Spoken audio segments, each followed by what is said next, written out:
The idea that there's something fundamentally wrong with our democracy has become a truism, especially in the wake of public outrage over MPs' expenses. But what really is it that's wrong with our system of democracy, and what is it that needs to be done? My observation begins with this, that democracy can only be as successful as we the people make it. But how well suited are we to being good democrats? We've come over recent years to understand more about the idiosyncrasies of our mental processes. Now, some of these appear to compromise our ability to make wise and fair democratic judgments. We are, for example, a bit confused about the medium and the long term. If people are asked to choose between £50 now and £100 in a year, most of us will take the 50 quid. But if we're asked to choose between £50 in 5 years and £100 in 6 years, which in a way is the same choice, we'll all choose the 100. We tend to be risk averse, feeling more strongly about losing something we have than gaining something we don't. There are problems too with our objectivity. We tend systematically to think our own successes are a result of our qualities, but our failures down to circumstance, and we think the precise opposite of other people. To take a trivial example, 90% of us report that we are above average drivers. And there are problems with our judgment. We're not very good at predicting what will make us happy, and even more surprisingly, we're not even very good at describing what made us happy in the past. Now, we don't think like this because we're bad or because we're damaged. This is just how we have evolved.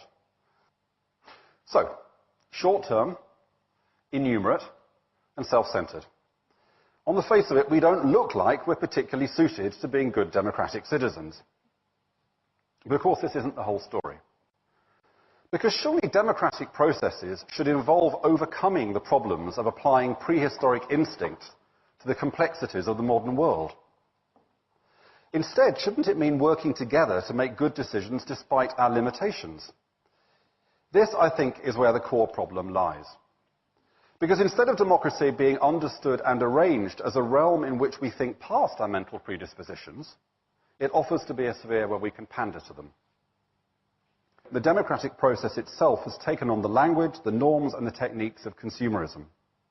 The customer is always right is echoed in the motto of triangulated politics. The voter is always right. Or, as we should say in our electoral system, the voter in the marginal constituency is always right. Worcester woman is always right.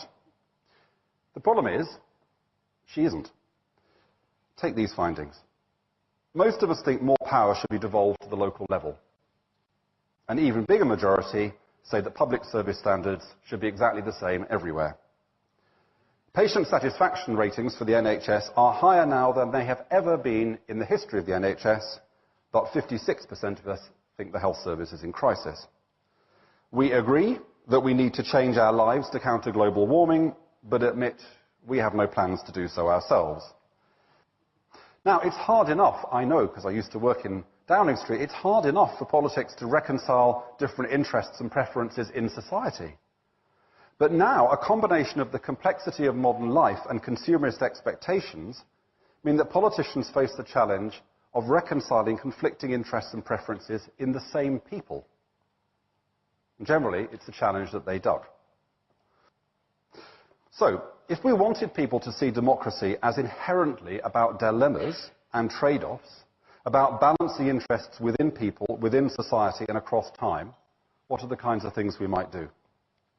First, devolve more power, because it's easier at the local level for people to relate to issues and see trade-offs, and to appreciate how their own behaviour shapes those trade-offs. Second, every year the government should hold at least 2 high-profile national citizens' juries on major policy questions, and with the government committed either to implementing the recommendations or explaining why not. And third, require all policy advice to ministers to be published in full. Every policy has disadvantages, and it's about time politicians came clean about this. Now, lest you're worried at my inconsistency, I freely admit that there are probably downsides to those 3 proposals. My point is this. The problem with our democracy is not, as we often think, about the performance of politicians, nor even the workings of our constitution, but it's about the content of the democratic conversation. Proper processes of democratic deliberation in which we either participate directly or which we can acknowledge as legitimate would help us to be less petulant, wiser, and more responsible taskmasters for our beleaguered representatives. So these are some of the practical ways we might encourage people to be better citizens. But what could new thinking about human nature mean for our broader view of society? One of the most powerful concepts in modern sociology is that of reflexivity, developed and popularized by the author of The Third Way, Anthony Giddens. Putting it simply, this is the idea that modern citizens do not see themselves as mere objects of impersonal, religious, national, or class forces, but as subjects of their own lives, each with their own individual story. Giddens talks about moving from class politics to life politics. This, he contends, must enable citizens to work through issues at the intersection of personal life, stories, and social forces in the changing context of the 21st century. In the absence of the binds of tradition and deference, Giddens argues, we must rely on new democratic discourse to work through the challenges of modernity, promoting responsibility, new forms of solidarity, and trust in new social institutions. But there's a problem. And the problem is that reflexive individuals, their self-centeredness reinforced by free market ideology and consumerist mass marketing, can all too easily fail to see why they need these new forms of discourse. Can't they just do what they want and leave the rest to the hidden hand of the market or the hapless blundering of the political classes?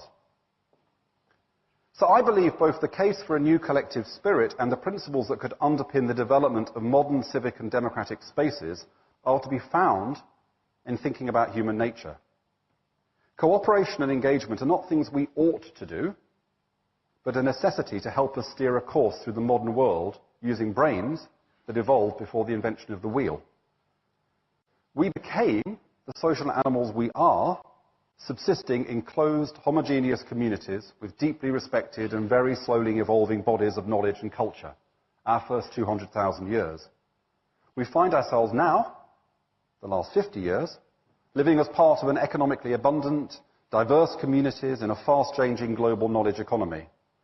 This moment in human affairs has been characterized as the teenage years of the post-Enlightenment project, a period of change and creativity, but also self-indulgence, confusion, and some danger. As a schoolboy socialist in the 1970s direct grant grammar school, the first explicitly political arguments I ever had were about human nature. My vision of the good society rested on a view of people as fundamentally collaborative and benign, something only hidden by the depredations of what I called the system. Working-class Tory mates mocked my naivety. To them, we were all self-interested individuals. Those who succeeded did so by their own efforts. Those who failed or cheated would only change if they were incentivized or compelled. Yet, for most of the 20 years subsequently that I've been involved in politics, debates about human nature have been restricted to criminality and other social pathologies, as if only bad people fail to conform to the rational man model of neoclassical economics.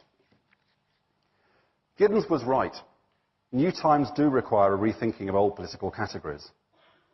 New thinking about human nature, combining insights from natural science, social science, and philosophy, encourage us to revisit and recombine ideas from the left and the right.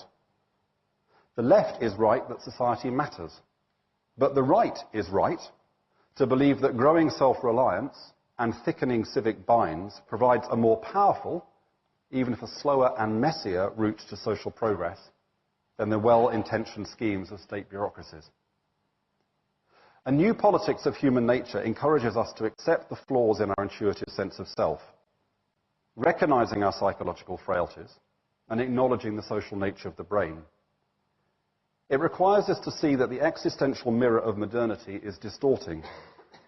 I have in the past described the contrast found in opinion poll after opinion poll between our undue personal optimism and our equally undue social pessimism. But the individual and personal is not quite the domain of self-control we imagine it to be. And if we are creative and ambitious, we can exert more influence over the social sphere than we've tended to think possible. It may not be an easy route to the fulfillment of our amazing human potential, but is there really any other?